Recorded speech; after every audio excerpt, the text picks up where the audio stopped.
Salam, mən Leyla. Türkiyədə Konya şəhərində doktorantura təhsili alıram. Molekulyar biologiya üzrə. Bu günlərdə son vaxtlarda çox YouTube'da, Instagram'da videolar qarşıma çıxır sağlamlıqla bağlı.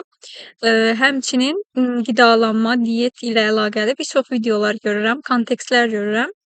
Və düşündüm ki, mən də bu kontekstlərin, videoların içinə daxil olum, öz bilgilərimi sizinlə paylaşım. Sağlam qidalanma, diyet haqqında çox fikirlərimi sizinlə paylaşmaq istədim. Buna görə də bugün ilk mövzum, ilk kontekstim elmdən mətbəxə və bədənimizi anlamaq mövzusunda istəyirəm ki, sizlərə məlumat çatdırım.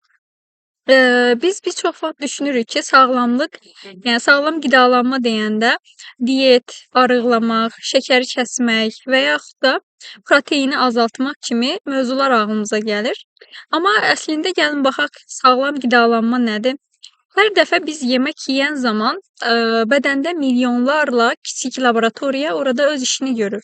Hüceyrələr, metabolik proseslər baş verir. Məsələn, karbohidratlar bədənimizin əsas yanacağıdır. Onlar qlükozaya çevrilir və hüceyrələrə enerji verir. Amma çox olduqda bədən artıq enerjini yığmağa başlayır, insülin səviyyəsi qalxır və həmçinin bu da zamanla bizdə yorğunluq, aclıq hissi, hətta insülin müqaviməti belə yarada bilir. Bəs zülallar neyniyir? Zülallar bizdə bədənimizin inşaat materialıdır, hüceyrələrin inşaat materialıdır. Amin turşularına parçalanır öncə zülallar və bu amin turşular isə hüceyrə divarlarını, hormonlarımızı, fermentlərimizi yaradır, yəni oluşturur. Yağlar isə çox yanlış başa düşülür məncə. Çünki yağlar bədəndə önəmli bir yerə sahibdir. Bəzi insanlar yağlı qidalanma ilə bağlı çox səhv düşüncələrə malikdir. Amma əslində təbii yağlar, məsələn zeytun yağı, təbii bitki yağları, zeytun yağı, avokado yağı kimi yağlar insan bədəninə çox xeyirlidir və bunun istifadəsi də xeyirlidir. Yağlar biz deyirik ki, yağlı yemək kökələcəksən, əslində bunun onunla əlaqəsi yoxdur. Reallıqda isə düzgün yağlar, məsələn omega 3 kimi yağlar hüceyrə membranının elastikliğini qoruyur.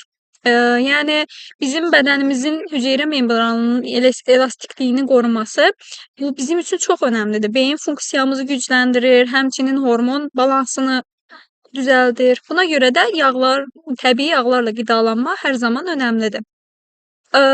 İndi isə gəlin sizə bir şeydən danışım. Əgər sən bədənində çox şəkər, az protein və ya az yağ verirsənsə, bu sanki çox elektrik verirsən, amma elektriki alandan sonra iş görmək üçün orada xammal yoxdur. Yəni xammal tapa bilmir bu işi görmək üçün. Buna görə də qidalanma və düzgün, balanslı qidalanma çox önəmlidir. Ümid eləyirəm ki, başlanğıc videosunda hər şey sizinlərə çox açıq çatdıra bildim. Növbəti videolarımda isə istəyirəm ki, sizə şəkərlə qidalanma, qidalanmanın faydaları və mənfi təsirləri haqqında bir molekulyar bioloq olaraq öz fikirlərimi çatdırım.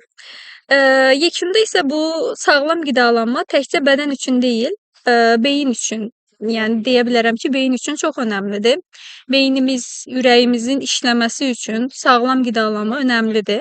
Buna görə də öz fikirlərimi gələcək videolarda sizinlə bölüşəcəm. Vaxt ayırdığınız üçün və məni dinlədiyiniz üçün təşəkkür edirəm. Çox sağ olun.